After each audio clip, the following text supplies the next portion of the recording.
This is my 79 RX7. I've had it since I was 13, I think, and unfortunately it needs an engine like most RX7s do. I've already gone through the process of pulling the engine out, and I've pulled it apart, and fortunately I needed to buy new housings. I mean, it was a running vehicle before. There's body work that needs to be done.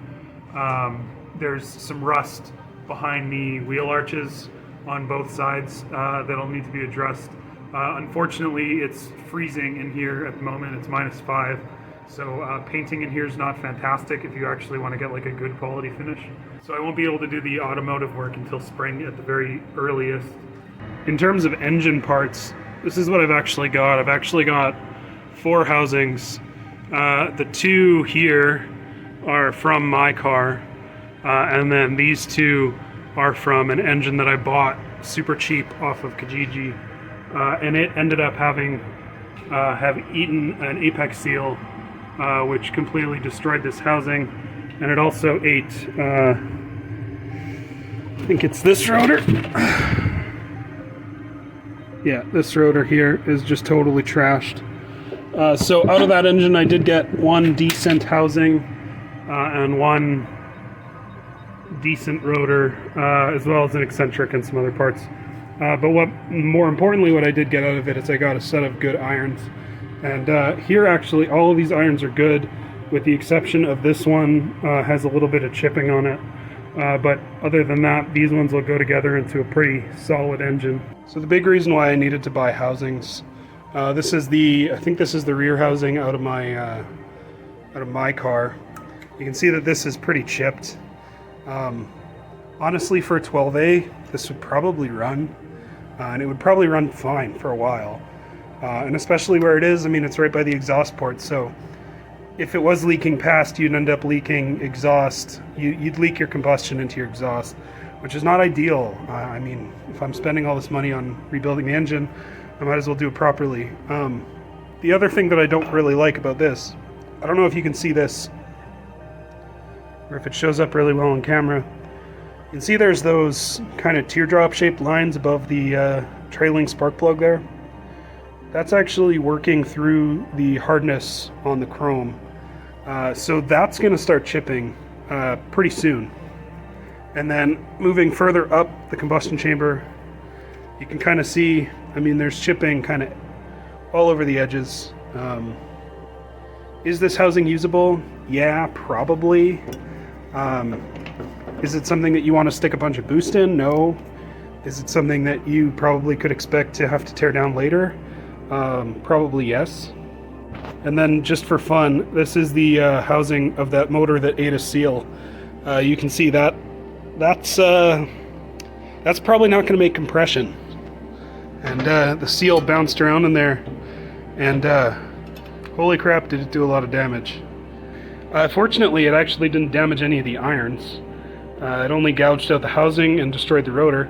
But, I mean, kind of a cool mantelpiece, I guess.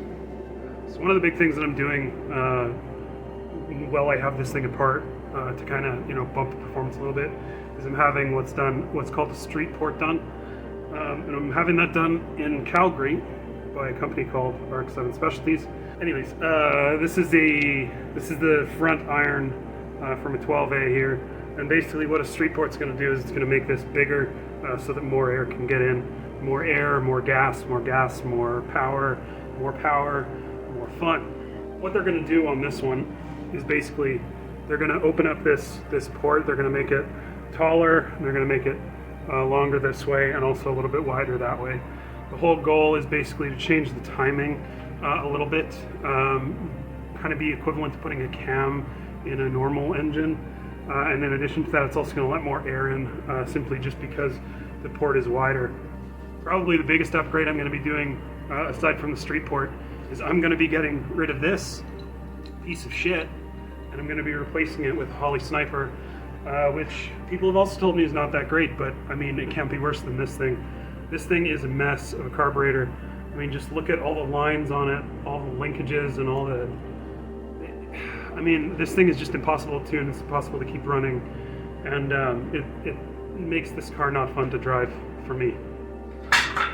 And then finally, the last big thing that's coming off is this.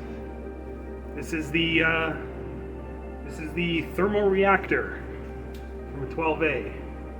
This is going to be replaced with some Racing Beat headers, which should give a pretty substantial horsepower increase from everything that I've read and from everybody that I've talked to.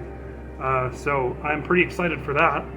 And then hopefully that's going to also reduce a lot of mass, because I don't know if you saw, but that is basically just a giant chunk of cast iron, and the Racing Beat headers are stainless steel.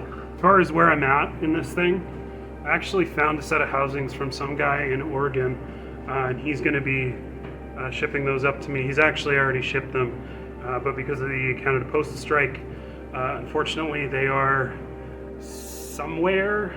They said they're going to be delivered sometime between the next 1 to 12 days. So that gives me, you know, a ton of time to sit and wait. So speak of the devil, look at what finally showed up.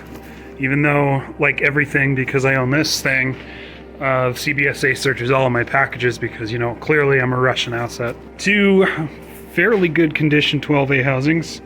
They're painted this god-awful yellow color, which is going to have to go, but hopefully these ones are going to be in a lot better shape than the ones that I had. And honestly, the chrome looks pretty tasty on them, so I'm pretty happy with these. And for $800, I think I got a pretty good deal, so hell yeah.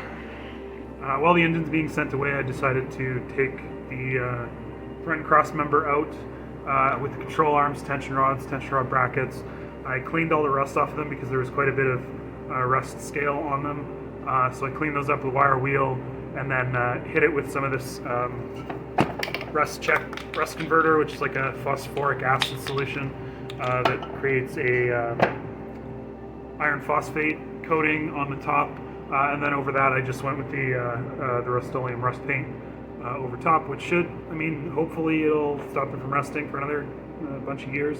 While I was taking the front suspension apart, I noticed that my front ball joints were a little worse for wear. Putting ball joints in the control arms, cleaned them, painted them, they're ready to go back in. So hanging over the edge here, you can see that my inner tie rod there is, that boot is pretty bad. So I'm going to be replacing both sides because there's no point in just doing one tie rod, especially when I got everything apart. My tie rod on the other end is not much better. There's a few little touch-ups that I need to do on the cross member before that goes in, and then I'm just basically painting up the last little bit of parts that I've got here. I've got a radiator shroud that I just treated the other night with the phosphoric acid solution. And then it'd just be a matter of cleaning everything up and putting it back together, honestly. And then I got to go get some new parts. I got to go order my Racing Beat header. I got to go order my Holley Sniper, and that should show up relatively soon. I can actually source the Holley Sniper locally. There is a place in town that actually sells them, so I can do that. Otherwise, that's where I'm at. So thanks for hanging around. And if you're one of like the 4 viewers that actually watches this, have a good night.